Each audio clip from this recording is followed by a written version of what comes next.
وہ کیسے میر زریاب کی مدد لے سکتی تھی، وہ کیسے اسے ان بدنام زمانہ گلیوں کو راستہ سمجھا سکتی تھی جہاں صرف ذلت اور بدنامی کے ٹوکرے بھر بھر کے ملتے ہوں۔ آپ پریشان کیوں ہوگی؟ اگر کوئی مسئلہ ہے تو آپ اپنے گھر سے کسی کو کال کر کے بلا لیں، یوں اس طرح سب متوجہ ہو رہے ہیں۔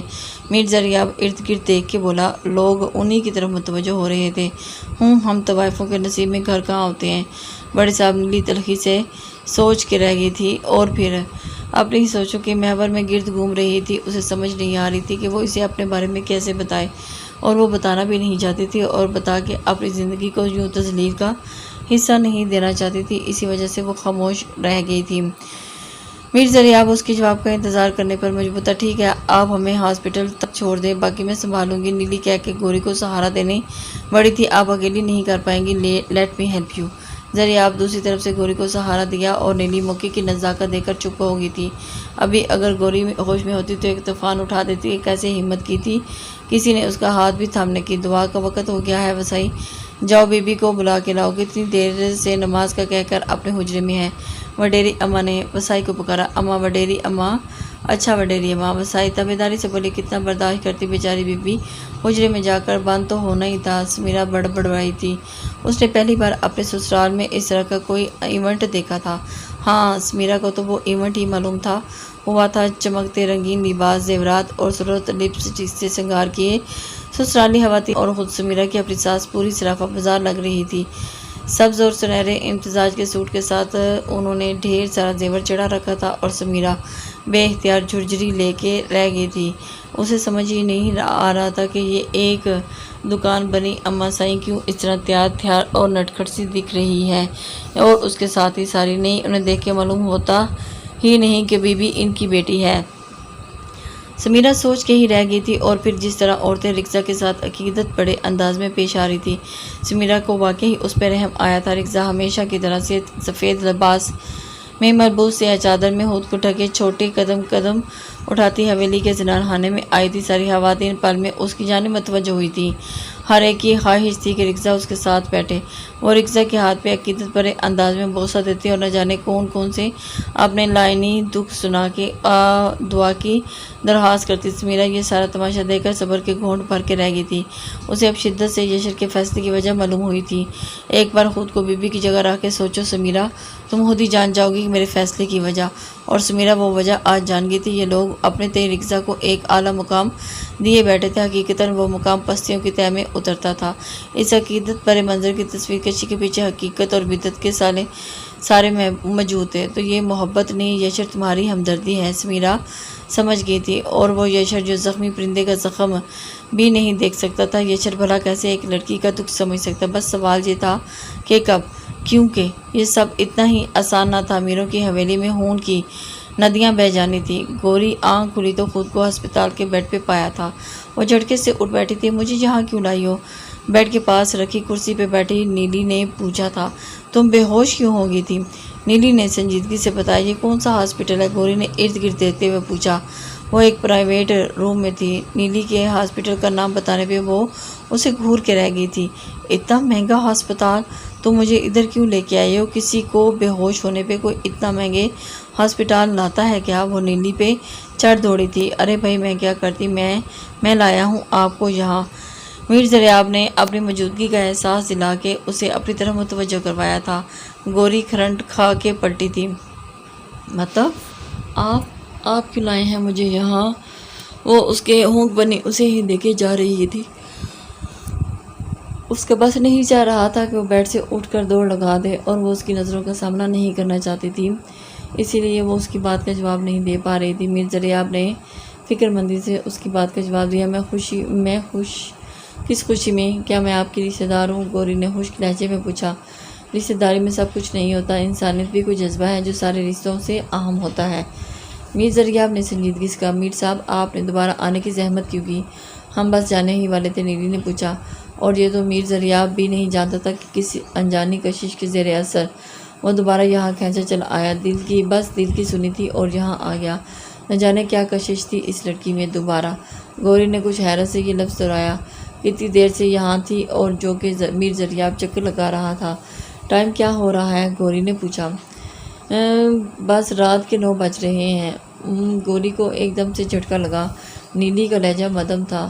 کیا کہہ رہی ہو؟ رات کے 9 بج رہے ہیں، کیا اتنی دیر سو گئی تھی میں؟ او خدایا، نانی پریشان ہو رہی ہوں گی، اب ہم کیا کریں گے؟ گلناز جان ان کے لیے بہت ہی پریشانی دکھا رہی تھی، لیکن گوری کی طبیعت خراب ہونے کی وجہ سے وہ ابھی ہاسپٹل سے نہیں جا سکتی تھی، اسی لیے انہیں ابھی وہیں رکنا تھا۔ میر زریاب نے کہا کہ میں خود ہی آپ لوگوں کو چھوڑ کر آؤں گا، اور اسی لیے وہ ان کے پاس تھا۔ گوری پریشانی سے بولی، چلیں پھر؟ نیلی نے پوچھا۔ ہاں تو کیا یہاں قوالیاں سننی ہیں؟ گوری بیڈ سے اترتے ہوئے بولی۔